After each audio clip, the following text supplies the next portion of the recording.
In this session, you are going to learn season in Kannada. So, spring season, summer, autumn, and winter. Spring season means Vasanta Kala, Vasanta Rutu also we can tell, and summer, Besige Kala, and autumn, Sharat Kala, and winter, Chaligala. Here, now let's use the seasons in a sentence. Now, spring is like a giant garden waking up with flowers blooming. So, spring is like a giant garden.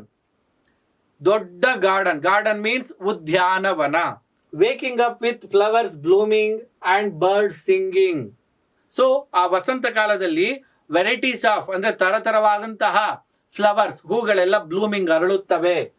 ಹಾಗೆ bird singing ಹಕ್ಕಿಗಳೆಲ್ಲ ಹಾಡುತ್ತವೆ, ಇಂಪಾಗಿ ಹಾಡುತ್ತವೆ, like a cuckoo bird. After spring season summer arrives. Summer means ಬೇಸಿಗೆ ಕಾಲ.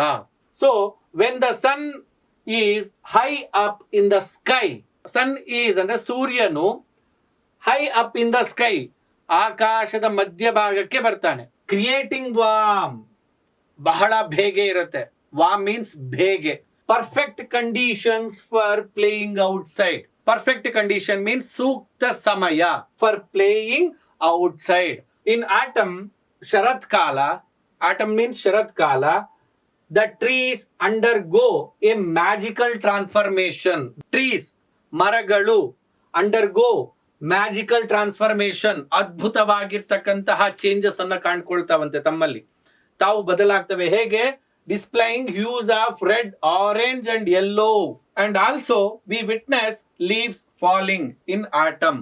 ಎಲೆಗಳೆಲ್ಲ ಉದುರುತ್ತದೆ. We witness, ನಾವು ನೋಡುತ್ತೇವೆ. After that winter. Winter is when the temperature drops. Temperature drops means, temperature means ತಾಪಮಾನ. When it is drops, ತಾಪಮಾನ ಕಡಿಮೆ ಆದಾಗ, ಕುಸಿತ ಆದಾಗ, sometimes it is snows, ಮಂಜಿನ ಮಳೆಯಾಗುತ್ತದೆ. And also turning everything into a snow wonderland. ಒಂದು ಮಂಜಿನ ಒಂದು ಪ್ರದೇಶ ಹೇಗಿರುತ್ತೋ ಆ ರೀತಿ ಕಾಣ್ತಾ ಇರುತ್ತೆ. In this session, you have learnt seasons in Kannada language. I hope you enjoyed this session. Until next time, happy learning.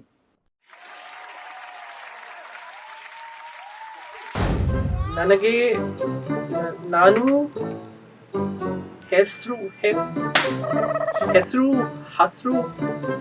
Hello brother, ನಮಸ್ಕಾರ. ನನ್ನ ಹೆಸರು ಅಖಿಲ್ ಅಚರ್. ನಾನು ಬೆಂಗಳೂರಿಗೆ ಬಂದು ಬರೀ 1 ವರ್ಷ ಆಗಿದೆ ಅಷ್ಟೇ. ಅಷ್ಟ್ರಲ್ಲಿ ನಾನು ಬೆಂಗಳೂರಿಗೆ ಬಂದು ಕನ್ನಡ ಎಷ್ಟು ಚೆನ್ನಾಗಿ ಹೇಗೆ ಮಾತಾಡ್ತಿದ್ದೀನಿ ಅಂತ ಗೊತ್ತಾಗ್ಬೇಕಾ? ಪರವಾಗಿಲ್ಲ, ನಾವು ನಿಮಗೆ ತಿಳಿಸ್ಕೊಡ್ತೀವಿ. Keep watching.